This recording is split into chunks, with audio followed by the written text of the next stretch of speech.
പ്രിയപ്പെട്ടവരെ, ഈ ലക്കം ആഴ്ചവട്ടത്തിലേക്ക് എല്ലാവർക്കും സ്വാഗതം.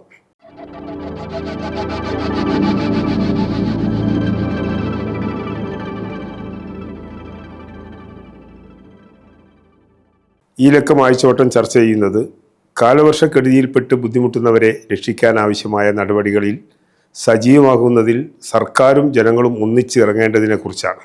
കേരളം ഗുരുതരമായൊരു തീവ്രമഴ ദുരന്തങ്ങൾ നേരിടാൻ സർക്കാർ ഉണർന്നു പ്രവർത്തിക്കണമെന്ന് ആവർത്തിച്ചു പറയേണ്ടി വന്നിരിക്കുന്നു. കാലവർഷക്കെടുതികളിൽ കേരളത്തിന് അപരിചിതത്വമില്ല. സംസ്ഥാനത്തെ ആകെ വിഴുങ്ങിയ 2018 മഹാപ്രളയത്തെയും മറ്റു വർഷങ്ങളിലുണ്ടായ പ്രളയങ്ങളെയും ഉരുൾപൊട്ടൽ ദുരന്തങ്ങളെയും നാം അതിജീവിച്ചു. ഇക്കൊല്ലമാകട്ടെ സംസ്ഥാനത്ത് മൺസൂൺ മഴ താരതമ്യേന കുറവായിരുന്നു. അതുകൊണ്ട് കെടുതികളും കാര്യമായി അനുഭവപ്പെട്ടില്ല. എന്നാൽ കഴിഞ്ഞ ദിവസങ്ങളിൽ മഴ ശക്തി പ്രാപിച്ചതോടെ സ്ഥിതി മാറി. പത്തനംതിട്ട, കോട്ടയം, ഇടുക്കി ജില്ലകൾ പ്രളയബാധിതമായി. കൊല്ലം, തിരുവനന്തപുരം ജില്ലകളിൽ മത്സ്യത്തൊഴിലാളികളും പ്രകൃതിക്ഷോഭത്തിന് ഇരകളായി.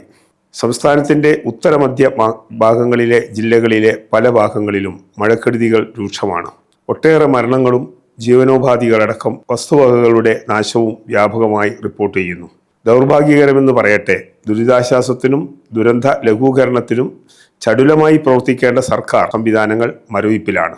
LDF ഭരണകാലത്ത് കഴിഞ്ഞ 10 വർഷം ഏത് ദുർഘട സാഹചര്യങ്ങളെയും ഉന്നതമായ മാനവിക ബോധത്തോടെയും സാഹസികമായും കൈകാര്യം ചെയ്ത സർക്കാർ ഏജൻസികൾക്ക് ചുരുങ്ങിയ സമയത്തിനുള്ളിൽ ഉണ്ടായ ഈ മാറ്റം കണ്ട് വിറങ്ങലിച്ച് നിൽക്കുകയാണ് ജനങ്ങൾ. ദുരന്ത നിവാരണ പ്രവർത്തനങ്ങൾക്ക് ചടുലമായി രംഗത്തിറങ്ങാതെ മുഖ്യമന്ത്രി VD സതീശൻ സ്വകാര്യ പരിപാടികളിൽ അഭിരമിക്കുകയാണ്.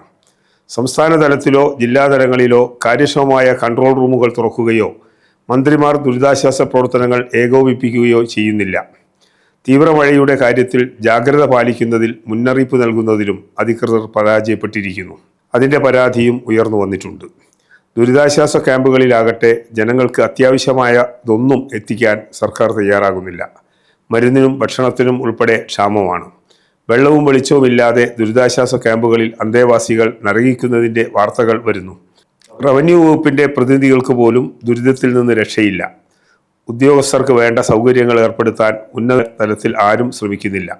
തിരുവനന്തപുരത്ത് മുതലപ്പൊഴിയിലും കോവളത്തും 4 മത്സ്യത്തൊഴിലാളികൾ കടലിൽ അപകടത്തിൽപ്പെട്ട് കാണാതായതിലും പിന്നീട് രക്ഷാപ്രവർത്തനത്തിലും സർക്കാരിൻ്റെ ഭാഗത്തു നിന്ന് ഗുരുതര വീഴ്ചയാണ് ഉണ്ടായത്. കാലാവസ്ഥാ മുന്നറിയിപ്പ് യഥാസമയം നൽകുന്നതിലും അപകടശേഷം രക്ഷാപ്രവർത്തനം ഫലപ്രദമായി നടത്തുന്നതിലും സർക്കാർ പരാജയപ്പെട്ടതിൽ മത്സ്യത്തൊഴിലാളികൾക്കും കുടുംബാംഗങ്ങൾക്കും പ്രതിഷേധിക്കേണ്ടി വന്നിരിക്കുന്നു. തിരച്ചിലിന് 13 മണിക്കൂറിന് ശേഷമാണ് കോസ്റ്റൽ പോലീസ് എത്തിയത്. ഇതിനിടെ മുഖ്യമന്ത്രി അദ്ദേഹത്തിൻ്റെ അമ്മായിയച്ഛനെ സുഖവിവരം അന്വേഷിക്കാൻ ഹെലികോപ്റ്ററിൽ യാത്ര നടത്തിയതിൻ്റെ വിവരങ്ങളും പുറത്തുവന്നു. പ്രകൃതി ദുരന്തത്തിൻ്റെ വിശദാംശങ്ങൾ മാധ്യമങ്ങളുമായി പങ്കിടാൻ വിസമ്മതിച്ച മുഖ്യമന്ത്രി എറണാകുളം, മലപ്പുറം ജില്ലകളിൽ സ്വകാര്യ പരിപാടികളിൽ പങ്കെടുക്കുമ്പോൾ സംസ്ഥാനത്ത് ദുരിതാശ്വാസ പ്രവർത്തനങ്ങൾക്ക് നാഥനില്ലാത്ത നിലയായിരുന്നു.